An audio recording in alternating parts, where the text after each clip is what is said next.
Voici ce qu'étaient les codes de la loterie de la draft NBA avant la loterie, et voici comment l'ordre réel de la draft s'est déroulé. Les Dallas Mavericks, avec une chance d'1,8%, je répète, une chance d'1,8% d'obtenir le premier choix global dans la draft, ont fini avec Cooper Flagg et le premier choix global. Cooper Flagg devrait être en maillot des Mavs, mais cela peut changer. San Antonio finit deuxième et monte, Philadelphie est troisième. Charlotte, l'Utah, Washington et la Nouvelle-Orléans chutent à 4. Ce sont les 4 meilleures équipes en termes de code de loterie, et elles finissent 4, 5, 6 et 7. Une soirée de loterie absolument folle. Il y a 1000 directions différentes à prendre, mais je dois commencer par les Dallas Mavericks en première position. Selon un rapport, Chicago et Dallas étaient à égalité pour le premier choix de draft. Un tirage au sort a été effectué et Chicago a perdu, se retrouvant à la 12e place. Dallas obtient donc le premier choix et Cooper Flagg, ce qui est brutal pour Chicago. Mais les Dallas Mavericks gagnant la loterie quelques mois après le pire échange de l'histoire. De la Ligue échangeant 25-26 ans aux Los Angeles Lakers contre Anthony Davis, la trentaine, Max Christie et un premier choix de draft récent. La première véritable émeute et mutinerie au sein d'une base de fans de la NBA que nous ayons peut-être jamais eue, où les fans des Mavs chantent activement pour virer le general manager lors des matchs à domicile. Et ils abandonnent essentiellement la franchise d'il y a quelques mois.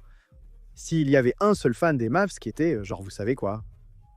J'arrête, je ne veux plus faire partie de cette base de fans. Je veux aller trouver une nouvelle équipe pour la première fois, peut-être, dans l'histoire de la Ligue. J'aurais été genre, ouais cool, vas-y, ça semble bien, c'était qu'il y a quelques mois. Et maintenant, ils vont probablement avoir Cooper Flagg dans l'équipe, et Flagg étant le prospect numéro 1 dans ce scénario. Pour Dallas, c'est incroyable pour eux, parce qu'une grande partie de l'attrait pour lui est qu'il n'est pas votre gars typique, numéro 1, où il va être votre scoreur principal, et il va tout faire pour vous. Vous allez lui donner le ballon et le faire courir, 90 pick and rolls par match. Ce n'est pas ce qu'il fait. Il est un très bon connecteur intermédiaire, qui est si jeune qu'il va continuer à grandir et à s'améliorer. Et un connecteur sur l'aile O4 est exactement ce dont Dallas a besoin. Ils ont Kyrie. Au point, ils ont Anthony Davis dans le front court, Cooper Flagg entre les deux. C'est un coup de chance incroyable. Après, ce qui a peut-être été les mois les plus désastreux, d'un point de vue de la direction dans l'histoire de la NBA à Dallas. Et vous pouvez dire tout ce que vous voulez sur comment ils ne le méritent pas. Et c'est fou qu'ils aient fini là, ils ont gagné 39 matchs à l'Ouest, et ils choisissent plus haut que des équipes comme Utah et Washington et la Nouvelle-Orléans, qui ont gagné dans les 10 en termes de matchs. Mais c'est ainsi que fonctionne la loterie. Et heureusement pour les fans des Mavs, ils vont revenir à leur équipe. Et c'est juste comme ça que la loterie fonctionne pour eux. Mais le sous-intrigue majeur ici pour eux, c'est de savoir si Cooper Flagg intégrera réellement l'équipe. Toute la journée, les discussions ont tourné autour de la rencontre de Giannis Antetokounmpo avec les Milwaukee Bucks concernant son avenir et Dallas décrochant le premier choix global. San Antonio obtient le deuxième choix et les Sixers le troisième. Tout cela compte vraiment dans la conversation Giannis, parce que si vous étiez les Bucks et que vous échangez Giannis, la meilleure chose que vous pouvez obtenir est ça quelqu'un comme Cooper Flagg ou quelqu'un comme Dylan Harper au sommet de ce repêchage. Et si Dallas montre la même apathie envers l'avenir à long terme de leur équipe qu'ils l'ont fait lorsqu'ils ont échangé Luka en échange d'Anthony Davis, alors cette ligne de pensée vous amène à croire que cela pourrait être une situation de type Kevin Love. Où Cleveland finit par échanger pour Kevin Love, ils échangent d'Andrew Wiggins et tout à coup, ils ont créé cette équipe en compétition à Cleveland avec des stars. Je ne compare pas Giannis à Kevin Love, Andrew Wiggins ou Cooper Flagg, mais la situation est si similaire. Une équipe qui vient de remporter le premier choix à la loterie veut ajouter une star. Et chacune de ces deux équipes peut bénéficier de l'autre. Si j'étais Milwaukee, j'appellerais les équipes du top 3 en leur demandant ce qu'on peut faire pour que ça se concrétise, en s'assurant que ça commence par leur choix dans les 3 premiers. Vous n'obtiendrez pas Giannis à moins que vous nous donniez l'un de ses choix, et évidemment, cela suppose que Giannis veut demander à sortir, mais c'est une supposition que je fais en ce moment. Et c'est un endroit fantastique pour Milwaukee pour commencer. Par rapport à avant cette loterie de draft, ils n'allaient pas avoir cette option. Parce que vraisemblablement, Charlotte, Utah, Washington ou la Nouvelle-Orléans allaient finir avec ce choix, ce qui n'était pas une aussi bonne option comme destination de transfert pour Giannis. Parlons maintenant du deuxième choix global, qui sera vraisemblablement Dylan Harper, ce qui est vraiment intéressant pour San Antonio. La plupart des gens placent Cooper Flagg dans sa propre catégorie, puis Dylan Harper dans la sienne, au-dessus d'autres gars comme Ace Bailey et VJ Edgecombe, qui se situent ainsi vers le 3e niveau de ce processus de draft. Dylan Harper est intéressant, car les Spurs viennent d'échanger Adair et Fox, qui sont des joueurs différents. Dylan Harper aurait été parfait avant l'échange pour Adair et Fox. Maintenant, il sera intéressant de voir comment ces deux joueurs s'adapteront ensemble dans le front court. Ils choisiront probablement cette personne, mais ils pourraient opter pour quelqu'un d'autre. Mais ce groupe avec Fox et Harper, et Wemby et qui que ce soit d'autre qu'ils vont ajouter, est super intéressant. si encore une fois, ils n'obtiennent pas Giannis, échangeant le choix de Dylan Harper contre lui. En troisième position, Philadelphie compte parmi les grands vainqueurs de la soirée. Ils auraient très facilement pu se retrouver sans choix de loterie. Ils avaient un choix protégé du top 6 dû à Oklahoma City. Non seulement ils conservaient ce choix, mais ils montent en troisième position au total. Ils ne finiront probablement pas avec Dylan Harper ou Cooper Flagg, mais ils pourraient obtenir une excellente pièce complémentaire pour une équipe incluant Tyrese Maxey. Jared McCain était excellent avant sa blessure. Espérons que Paul George se rétablisse. Joel Embiid qui, espérons-le, se rétablira, c'est une équipe semi-compétitive si elle est en bonne santé, à laquelle vous allez simplement ajouter un choix parmi les 3 premiers, encore une fois, en supposant qu'ils n'échangent pas ce choix contre Giannis. Et je dirais aussi ceci spécifiquement pour Dallas. Et Philadelphie, nous avons vu des équipes essayer de faire cela avant, ou si vous dites qu'ils devraient garder Cooper Flagg dans le cas de Dallas, et que les Sixers devraient simplement garder le 3e choix global dans leur cas. Nous avons vu des équipes dans le passé essayer de faire cela, où ils ont un jeune gars dans l'équipe qu'ils essaient de développer, et ils ont un groupe de vétérans autour d'eux qu'ils pensent pouvoir prétendre à un titre. Je pense à quelqu'un comme James Wiseman. Je pense vraiment à toute cette ère de Golden State, en général, la chose des 2 chronologies, où ils avaient un jeune gars essayant de le développer. Cela n'a pas fonctionné car il y avait trop de pression sur eux pour s'intégrer dans un groupe, au lieu de développer leur propre jeu, ce qui serait une préoccupation.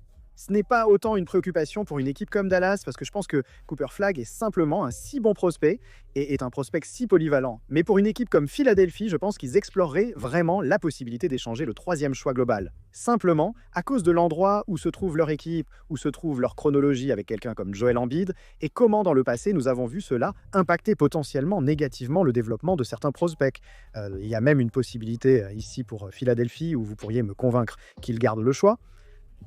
Et puis, un an à partir de maintenant, disons que ça ne se passe pas bien, et alors vous échangez Joel Embiid, vous échangez Paul George, et vous construisez autour de qui ils choisissent. En 3e position, plus Jared McCain, plus Tyrese Maxey. C'est un avenir assez décent pour vous, eux aussi, et pour les Sixers, pour finir avec ce choix.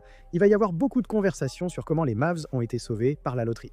On pourrait soutenir que les Sixers ont peut-être été autant sauvés par la loterie. En dehors du top 3, de loin, le plus grand sujet de la soirée est ces 4 autres équipes. Charlotte, Utah, Washington, Nouvelle-Orléans. Les 4 meilleures chances, non seulement pour le 1er choix global, mais évidemment pour rester dans le top 4, elles ont toutes chuté, et elles ont chuté de loin. Charlotte est la seule équipe qui a même eu l'occasion d'aller à la publicité en pensant qu'elle avait une chance extérieure de finir avec Cooper Flagg. Mais elle a été dépassée par 3 équipes, c'est ainsi que fonctionne la loterie. Vous avez une chance extérieure d'entrer dans le top 4 si vous l'obtenez. Cela déplace les équipes vers le bas, et cela a déplacé un tas d'équipes vers le bas. Et ce n'est pas que le tanking, nécessairement, ne fonctionne pas. C'est juste que vous savez en y allant que vous prenez beaucoup de risques, c'est une chance sur 14, dans le meilleur des cas pour finir avec le 1er choix global. Et bien sûr, vous supposez que vous n'allez pas être dépassé par 3 équipes avec des cotes aussi basses qu'une équipe comme Dallas. Mais si vous êtes une de ces autres équipes, peut-être comme les Nets ou les Raptors, qui pensent que si nous avions simplement plus tanké, alors peut-être que nous pourrions finir avec un choix vraiment élevé. Ce n'est pas toujours comme ça, et franchement, c'est vraiment décevant et déchirant si vous êtes une équipe comme Charlotte, Utah, Washington, New Orleans, même les Nets ou les Raptors qui ont jeté une saison entière dans le cas de Charlotte. Et Utah et Washington et New Orleans avaient des victoires à un chiffre sur la saison. Vous avez jeté toute l'année juste pour obtenir pas nécessairement rien, mais certainement pas la chose que vous espériez. En parlant des Nets, nous devons parler de cela. Comme la zone de Chicago, en gros cette zone de taureaux entre 8 et 12, où il semble que les taureaux choisissent toujours à nouveau la chose de pile ou face des taureaux est absolument brutale. Mais à 8 se trouvent les Brooklyn Nets. Je suis un fan des Nets et c'est particulièrement brutal pour quelques raisons. Une, c'est la première fois, depuis longtemps que les Nets avaient une véritable chance d'obtenir le 1er choix global. C'était excitant, j'étais vraiment excité pour le repêchage. Et ou pour la loterie, et pour qu'ils finissent à 8, quand leur cote était à 6, c'est vraiment nul d'être dépassé par certaines de ces autres équipes. Mais aussi ce choix de fusée à 10e, c'est le choix des Phoenix Suns. C'est un choix que Brooklyn possédait jusqu'à l'intersaison quand ils ont échangé beaucoup de ces choix à Houston pour récupérer leur propre choix. Cette année, et la différence entre eux et Phoenix se résume à seulement 2 sélections. Si vous aviez dit aux Nets au début de l'année que leur choix et celui de Phoenix après la loterie allaient finir à seulement 2 places d'écart, ils n'auraient certainement pas fait l'accord qu'ils ont fait. C'est un risque qu'ils ont pris. Beaucoup pensaient qu'ils auraient dû tenter de perdre davantage de matchs. Cela n'a pas aidé des équipes comme Charlotte, Utah, Washington ou la Nouvelle-Orléans. La Nouvelle-Orléans a fini juste derrière Brooklyn, un résultat brutal pour les Nets qui se préparaient pour une intersaison excitante. Toronto, avec de grands espoirs, a également échoué. Ce n'était pas de grandes chances, des dents de chance. C'était 7 quelque chose %, mais encore une fois, vous regardez Dallas. Une chance d'1,8 pour monter tout en haut à la première place globale, et puis dans la fin de la loterie, vous avez quelques petites intrigues, comme le fait que les Hawks ont obtenu leur choix de Sacramento, parce que certaines équipes ont grimpé. C'était probablement la nuit de tirage au sort de la NBA la plus folle dont je me souvienne. 3 équipes grimpant comme ça, dont une avec une si faible chance d'obtenir le premier choix global dans les Dallas Mavericks, et la façon dont cela change tout pour Dallas, et pour Philadelphie dans une certaine mesure, pour les Spurs, et cette situation imminente de Giannis sur les Mavs. Si vous deviez scénariser la NBA, si vous deviez assembler quelque chose pour créer le meilleur contenu, pour créer le plus de conversations, pour créer un environnement où tout le monde parle de la NBA pour la semaine prochaine, c'était le résultat exact. Les Mavs étant sauvés par les balles de ping-pong de la loterie, les Spurs obtenant un autre jeune joueur potentiellement très bon et potentiellement une pièce et un échange de Giannis.